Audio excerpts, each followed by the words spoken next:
Olá pessoal, bom dia! No vídeo de hoje a gente vai falar um pouco de psicologia na escola. E por falar em escola, escola é lugar de quê? Escola é lugar de ensinar, escola é lugar de aprender. Escola é um local privilegiado no qual o conhecimento ocorre de forma sistematizada.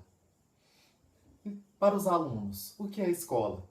Escola é lugar de futebol, escola é lugar de merenda, escola é lugar de somar, escola é lugar de dividir, de multiplicar, de fazer amigos, de colorir, de machucar, de aprender. E de onde esses alunos vêm?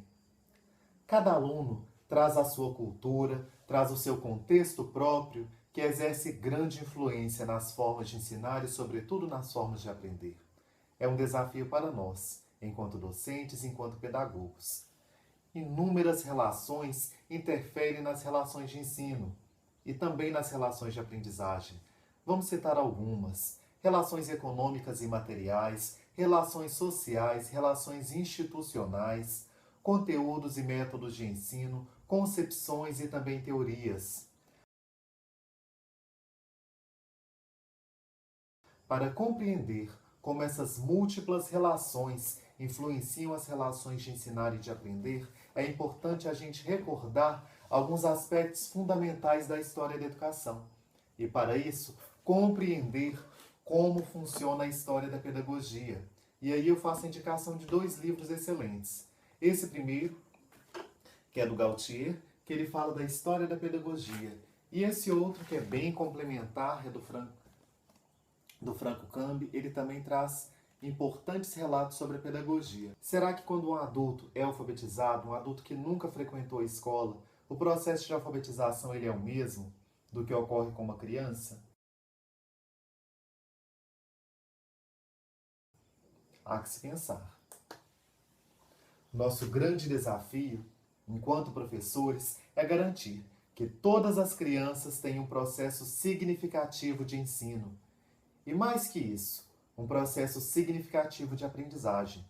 Nesse momento, nós não estamos falando de todos os alunos aprenderem exatamente o mesmo conteúdo e aprenderem exatamente os mesmos conteúdos, pois cada aluno tem seu ritmo, mas que ele aprenda de forma significativa conteúdos que sejam relevantes para ele, conteúdos que ele leve para a vida e que deem a ele possibilidades de serem agentes de construção social da sua própria história. Roseli Fontana, ela faz uma comparação interessante sobre o processo de ensino e aprendizagem e ela compara de uma forma muito gostosa, que é fazer um bolo.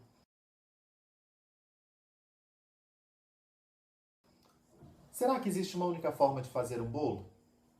Acredito que não. Existem várias formas, várias receitas, vários métodos e não há como se comparar. Essa receita é melhor, essa receita é pior. São receitas, são métodos, são práticas. E o que vale é o produto final. Um produto que atenda, um produto que agrada. E aqui na educação a gente não está falando de produto. Nós estamos falando de sujeitos, seres em construção. E se são seres em construção, não há que se falar em uma verdade absoluta, mas em uma verdade para aquele momento. Assim que se denomina a ciência. Para aprender, é preciso atingir determinado nível de desenvolvimento. Ensinar é uma ação educativa intencional. E nós, professores, devemos ter clareza dos métodos, clareza da nossa proposta pedagógica para que os objetivos sejam alcançados. Isso requer autonomia na escolha das atividades, nos métodos e, sobretudo, na avaliação, pois é um meio no qual você identificará o avanço, permanência ou retrocesso de cada aluno. Alguns temas da psicologia escolar no campo da educação: afetividade, desenvolvimento da criança, aprendizagem, velhice, relações sociais e institucionais, deficiências, síndromes, necessidades educacionais específicas, relações de trabalho e também de saúde mental. Mas o que é ensinar? O que é preciso considerar para ensinar? Em primeiro lugar, considerar quem é o público-alvo. Quem é o aluno? Quem é esse aluno que vamos ensinar? Quais são os conteúdos a serem ensinados? O que deve ser privilegiado, o que deve ser colocado em segundo plano, quais são as necessidades de aprendizagem dos alunos. E antes disso, compreender como a criança aprende, quais os seus níveis de maturação, onde a criança está. Como o adulto aprende? Será que o adulto aprende exatamente igual a uma criança? Vamos falar um pouco do século XVII. Vamos falar um pouco da criança, do ser criança. Até o século XVII, a criança não existia. Mas como assim? As crianças nasciam adultas? Isso mesmo. Não havia especificidade do ser criança. Não haviam recursos para se pensar a forma do desenvolvimento infantil. A criança reproduzia as funções do adulto em sua vestimenta, em sua fala e também nas relações de trabalho. Tanto que muitos filhos, a partir da idade de 6 e 7 anos, acompanhavam os pais até o local de trabalho. E nesse momento já era lhes ensinado o ofício. A mortalidade infantil até o século XVII era enorme.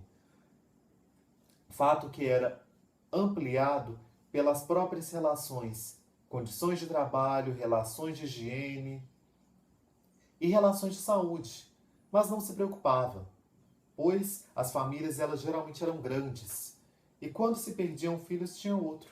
Ou seja, não se tinha essa especificidade do ser criança, do brincar, do aprender, essas necessidades especiais que hoje são consideradas.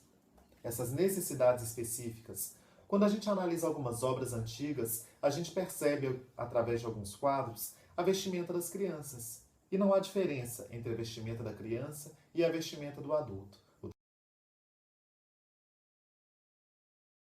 O tratamento da criança em relação ao tratamento do adulto. É um tratamento igualitário. A partir do século XVII, tudo isso muda. E muda porque a criança ela passa a ser considerada no eixo familiar e muitas vezes considerada como elo central, como elo principal, pois é a criança que irá passar para as próximas gerações toda aquela construção intelectual, profissional, de relações humanas que a família construiu ao longo do tempo. Ocorre então diminuição da taxa de mortalidade infantil com o avanço da ciência. A partir do século XVII também, a gente tem a concepção que a criança era diferente do adulto. E por ser diferente do adulto, ela necessitava e necessita de um tratamento diferenciado, de cuidados especiais. Nesse momento, a criança, então, ela é considerada não preparada para a vida. E por não ser preparada para a vida, ela requer todo um tratamento, todo um cuidado pautado na educação. E nesse contexto, a psicologia vai nos ajudar muito, vai nos ajudar a compreender quem é essa criança, quem é esse sujeito que passa a existir após o século XVII. O papel dos pais, então, mais do que garantir a sobrevivência da criança, porque ela tem que viver, ela é um ser de direitos, ele tem que garantir duas coisas básicas: a sobrevivência e a formação. E a formação no século XVII ela passa por duas questões: a formação espiritual e a formação moral.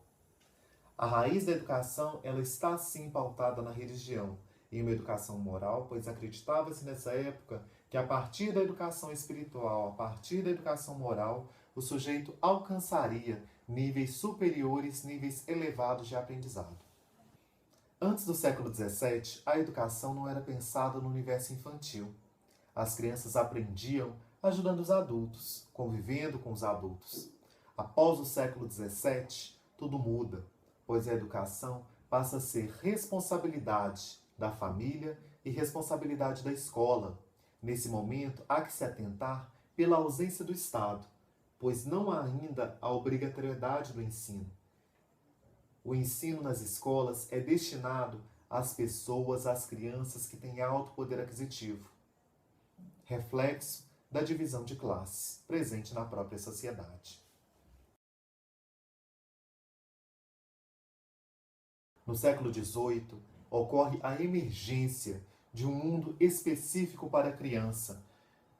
Rousseau e Pestalozzi ganham voz e vez no universo educacional no século XVIII, pois para eles, a mente da criança é diferente da mente do adulto, justamente pela questão da maturação.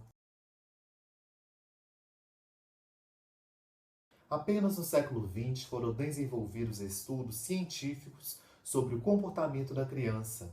Desde então, uma série de pesquisas vem sendo desenvolvidas com o intuito de compreender como a criança pensa, como ela aprende, como ela desenvolve e como nós, professores, podemos atingir e alcançar melhor esse universo do aluno.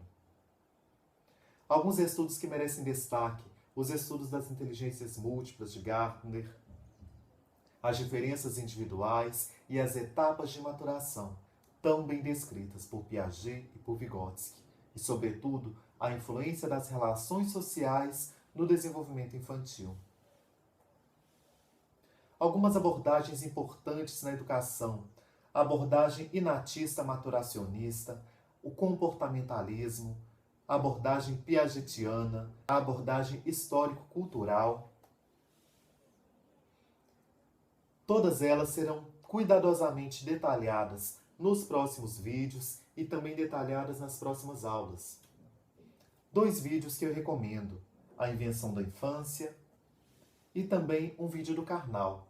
Vou colocar o link para que vocês possam acessar e compreender aspectos sobre o surgimento da infância, quando a infância surgiu e como a infância se manifesta nos primeiros livros de literatura.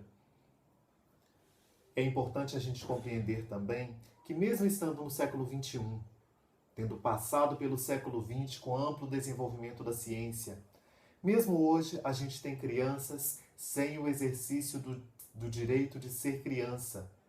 Temos uma educação universalizada, no qual a educação é direito de todos, dever do Estado.